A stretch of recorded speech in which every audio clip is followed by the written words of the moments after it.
Bratislava has been my new hometown for the last 10 years. I moved here from the south of Italy, where I'm used to seeing organic forms and lots of colors of the Amalfi Coast. That's where I come from. And it's very sunny where I come from, and there's the green and blue of the sea and the yellow of the lemon trees. And I keep those colors and those organic shapes with me wherever I go. When I moved here for professional reasons, I took those features with me, and they started to infuse my art production.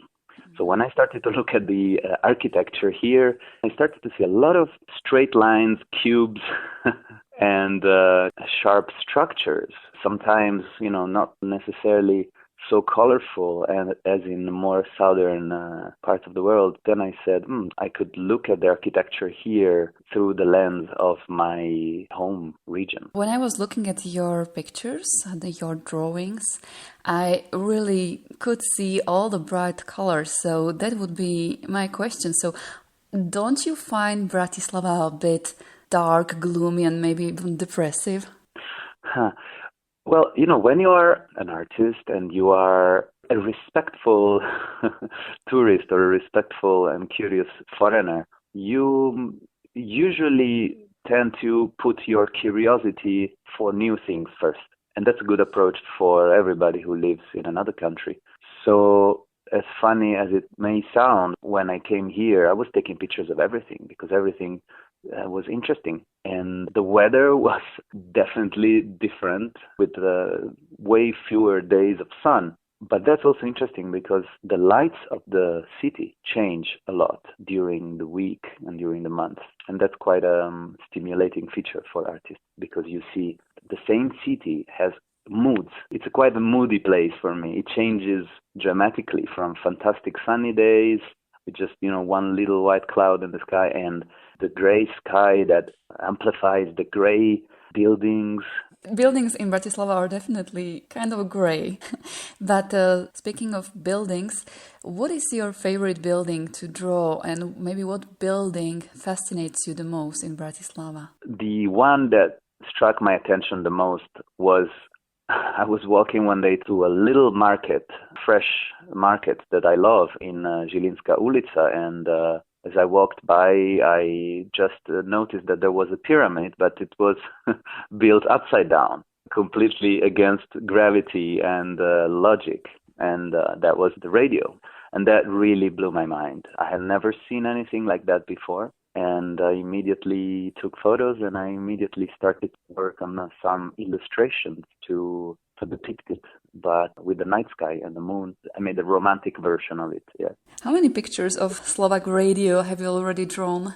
Oh, countless, but just one became quite popular in town. Now, one day I decided to make tempera and acrylic paintings, and basically people loved it. And I made prints, and it's in many, many people's homes already in Slovakia.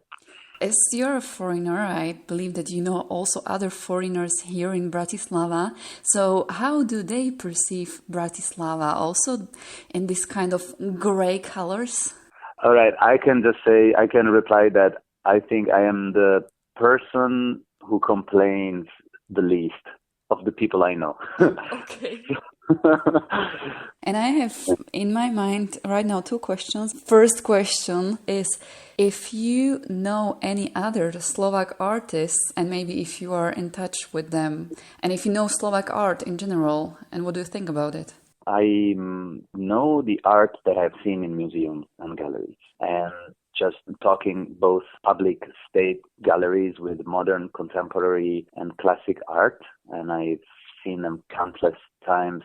I am always mind blown when I take the bus and I go to Danubiana and I see that incredible museum on the waters. When it comes to colleagues or contemporary living artists, I have met a few. The thing that I would like more of would be more collaboration, more places or centers where actually artists meet, cooperate, and create. And finally, I discovered Nova Cvernovka, which for me is an incredible hub where I met beautiful people, beautiful creatives who are working in architecture, photography, fashion. And then I started a beautiful collaboration with a shop there, which is called Art Attack. And they're amazing. They are really supporting emerging and also more established artists. And they gave me space. I presented my illustrations, my work. And at first, not being a Slovak, I shouldn't be there because that place is there to support local artists. But, But you are a local artist.